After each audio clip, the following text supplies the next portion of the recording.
to pick up the bill to access a college and attend university education, which was funded for them for free. We stand here together to defend education in the face of savage cuts. We stand proud, we stand together, we stand united.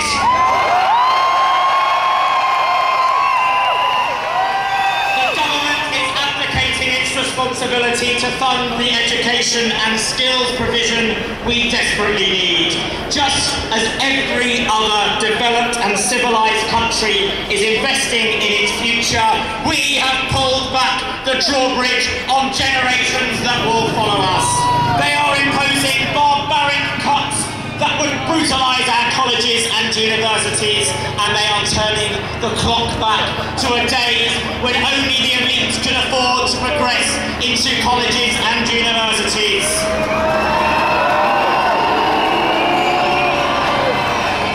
My hope is that they don't know what they are doing, but my fear is that they know exactly what they are doing, but they just don't care. Embarking on the road to privatisation of colleges and universities, the shameful abolition of state funding for the arts, humanities and social sciences. I want to end fees for colleges and universities and the withdrawal of support for the poorest in our colleges. We cannot and we will not accept that miserable vision for our future. We will not accept their miserable vision.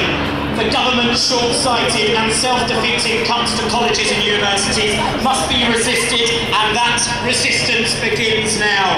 That resistance begins today. That resistance begins here.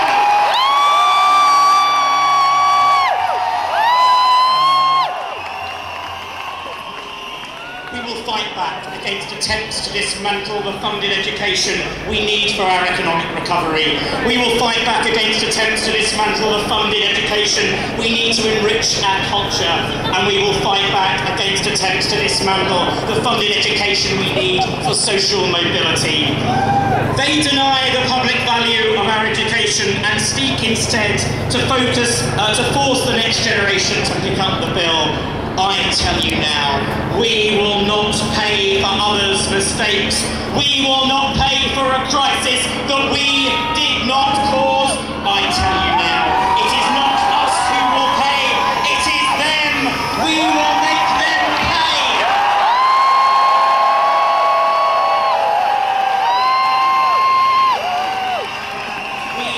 We trusted politicians to keep their promises.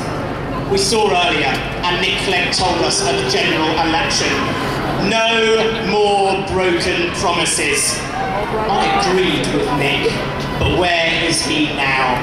He told NUS Conference this year that he would resist, fight against and campaign against any lifting of that fee cap, and he told us he would vote against any lifting of that cap. He told us he wanted to join forces with us, but where is he today?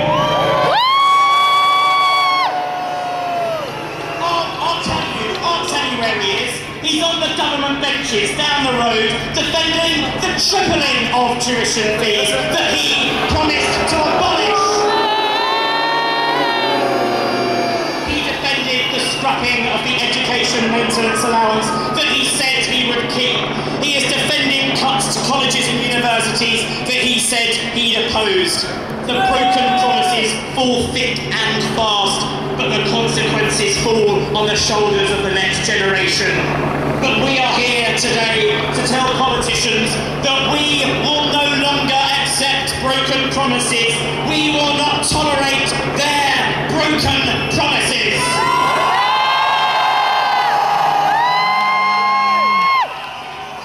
Politicians of whatever party who break their promises have lied to students, they have lied to voters, they have lied to each and every one of us.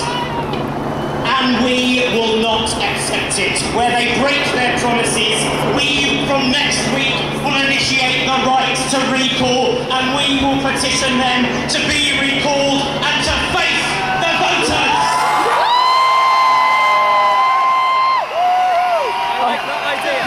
Porter is a education for free on pulling up the drawbridge on the next generation, denying our brothers, our sisters, our children, our friends, our neighbours the opportunity to study at a college or university based on their ability and not their ability to pay. But we are here to fight back. We're not only here for ourselves, but we're here for them, and we're here for each other. But it doesn't end today. This is just the beginning.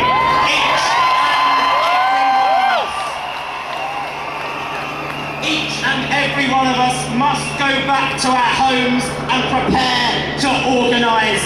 The government's irrational and unjustifiable cuts to colleges and universities must be resisted. They will be resisted, and the resistance begins here today.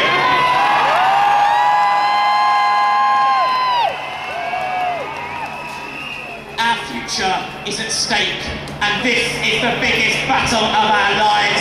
So make sure that this is the day